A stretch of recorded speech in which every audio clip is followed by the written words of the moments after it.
A lot of power tool woodworkers are curious about hand tools, but they just don't know where to get started.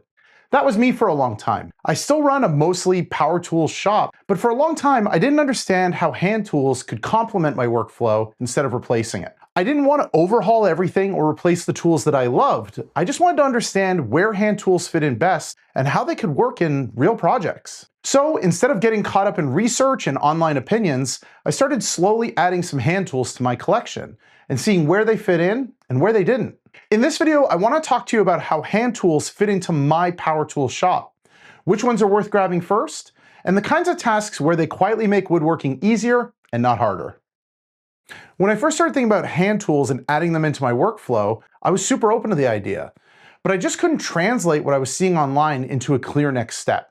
Other than a few places, channels like The Wood Whisperer, it rarely connected back to a modern shop with machines and limited time. I'd watch a video and feel like I understood what was being explained, but it was still hard to translate that into understanding what to grab when I'm in the shop. And that gap made it really hard to get started. Advice online can be super opinionated and often disconnected from everyday shop reality, which makes it hard to tell whether it applies to your tools, your space, or your schedule. When the conversation online so often gets framed as hand tools versus power tools, it can take a lot of the curiosity that people have and turn it into indecision. And it misses a valuable opportunity to help people understand where hand tools actually belong.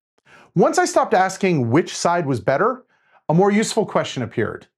Where do hand tools fit into real projects? Instead of thinking in categories, I started noticing moments, small ones, where machines weren't wrong, they just asked for more setup than the moment really justified.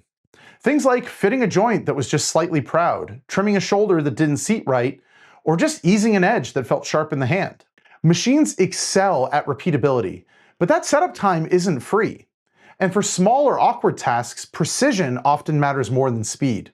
There are plenty of times where a machine can get the job done, but sometimes it isn't the most forgiving way to get there. If I need to trim something just by a hair, setting up a router table or a table saw means fence adjustments, test cuts, and committing to a result. Whereas a block plane lets me take light passes, keep checking my fit, and stop when it feels exactly right. Hand tools are often the better choice for small, awkward, or precise tasks, especially when setup time matters more than speed. When do you actually get time in your shop? For most of us, shop time doesn't happen in these big, uninterrupted chunks. It happens in the mornings, the early evenings, or whenever the house finally goes quiet. Those windows of time are super fragile. I've had plenty of nights where turning on machines would mean waking up my entire family.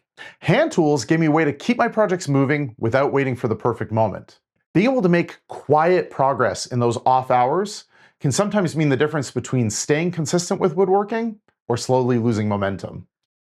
And there's another advantage that shows up during those quieter sessions: control. Late at night, I'm not looking to make any high-stakes decisions.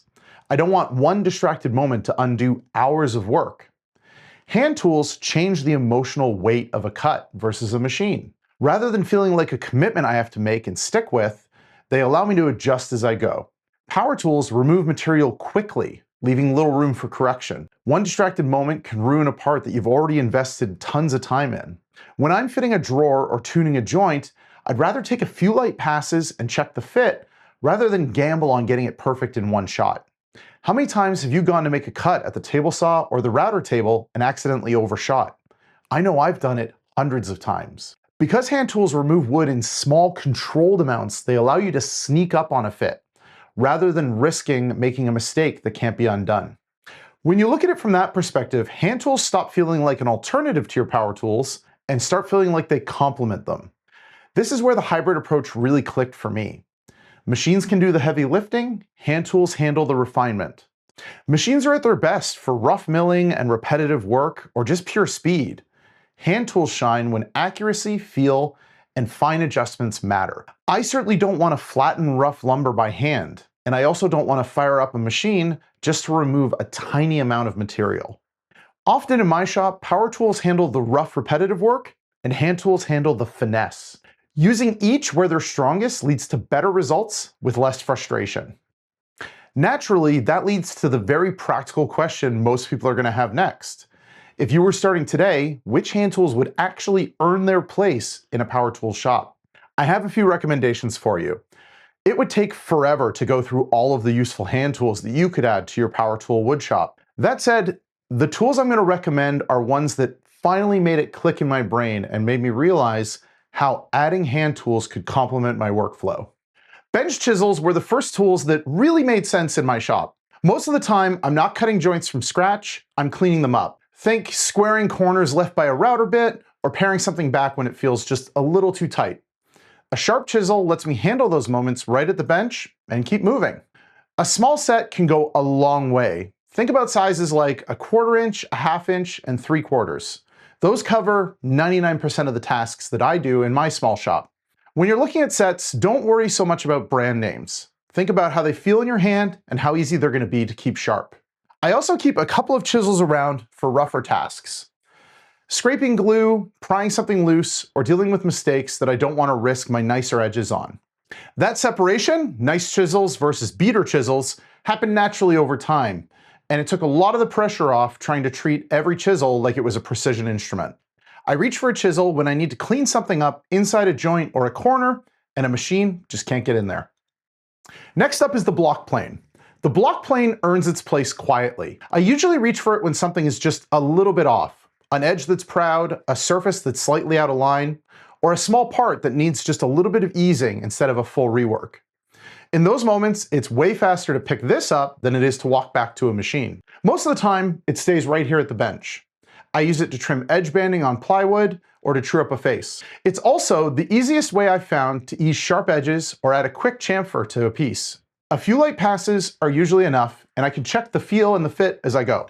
I reach for a block plane when an edge or surface needs a small correction, not a huge change. Once I had a way to quickly and quietly refine edges and surfaces, the next friction point was obvious. Sometimes I don't need refinement at all, I just need one small careful cut. I grew up very used to seeing Western-style handsaws, but they never felt like they had a great place in my woodworking practice. It wasn't until I discovered Japanese pull saws that handsaws really found their way into my workflow. Most of the cuts I make with machines are about efficiency, repeatability, speed, batching workout. But there are plenty of moments where I don't need any of that. I just need one accurate cut right where the work is. As you may have already guessed, pull saws are named that way because they cut on the pull stroke, not on the push like a Western handsaw. This allows the blade to be much thinner and a lot easier to guide. The kerf is super narrow, cuts start far more easily, and following a line feels a lot more controlled than what I expected early on. A Ryoba is the most flexible place to start. It has cross-cut teeth on one side and rip-cut teeth on the other, allowing it to cover a lot of everyday work without switching tools. Also, consider grabbing a small flush cut saw. It's a great way to trim the ends of things like dowels without damaging the surrounding surface. I tend to reach for a pull saw when I need a quiet, accurate cut right where the work is, and I don't want to interrupt my flow. It's shocking how many times having a good pull saw in your shop will come in handy. The shooting board was one of those things that I kept hearing about without really understanding what it was for. It showed up in books and videos in this quiet, almost old-fashioned way. But no one ever really articulated why you'd bother with it if you already had machines in your shop. For a long time, I assumed it was useful in theory, but not for the kind of shop I was running. What finally made it click was realizing it isn't about making cuts from scratch, it's about what happens after the cut. That became especially clear when I started making picture frames with 45-degree mitered corners. I could get pretty close on my job site table saw with jigs and careful setup, but getting two pieces to meet cleanly was always hit and miss. A shooting board is a simple jig that allows you to use a hand plane to make a straight, square, or angled edge. It allows you to sneak up on exact lengths and dead square edges with controlled, repeatable cuts. Being able to shoot miters at a fixed angle and check the fit as I went was a game changer, and it turned a process that was frustrating into something far more predictable. I eventually upgraded to a dedicated shooting plane, but starting with a number 4 plane or a low angle jack plane was more than enough to show me the benefits of what having a shooting board could do for my work. Getting started with a shooting board doesn't have to be complicated. There's tutorials online that can show you how to build one in an afternoon out of some plywood, and that's what I did at first.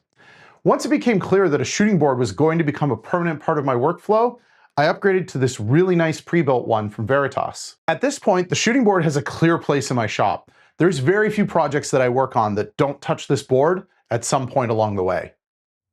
One thing you'll notice immediately as you transition to using hand tools in your workflow is how much all of this depends on how sharp the tool is when you pick it up. Whether it's a chisel, a plane, or a saw, the tools only feel calm and controllable when they're sharp. When they aren't, everything starts to feel heavier and harder than it should. More effort, less feedback, and the small forgiving moments that made hand tools appealing in the first place totally disappear. That's what really changed how I think about sharpening, not as a separate skill to master, but as the activity that quietly lets the rest of the work feel the way it's supposed to. When it comes to sharpening, I've learned that the system you use matters far less than just picking a system and sticking to it consistently. Early on, I worried for far too long about doing things the right way, instead of just getting an edge sharp. Once I let go of that, things started to fall into place. If you're a beginner, that means just pick something and stick with it consistently. What mattered most for me was just building a habit, touching up an edge before it became a problem, learning what sharp feels like, not waiting until a tool was frustrating to use before doing something about it. Over time, you can refine your setup as much as you like, as you discover what works well for you and what slows you down. But none of that needs to happen up front. Any sharpening system can work as long as you use it consistently. The real shift happens when sharpening stops feeling like a separate chore and starts just feeling like part of the work. Once that clicked for me, hand tools stopped feeling slow or stubborn. They just felt ready when I needed them. And when hand tools stop feeling like a chore, there's a bigger shift that happens. For me, woodworking stopped being about pure efficiency and started being about sustainability. Life gets busy all the time, and shop time can come in very short windows. Having a rigid workflow makes it much harder to come back to a project after a break. But having the flexibility of power tools or hand tools means I can keep making progress no matter how busy my life gets. Adding a few hand tools to your power tool shop makes woodworking infinitely more flexible, letting you keep building through the busy seasons instead of being forced to stop. So, now that you've seen that adding a few hand tools to your power tool woodshop isn't about changing how you work, but about reducing friction and making progress when time is limited, there's one other thing that makes this click. Because most woodworking doesn't happen in these big uninterrupted chunks of time. It happens in small windows, and how you use those small windows of time determines whether projects actually move forward or quietly stall.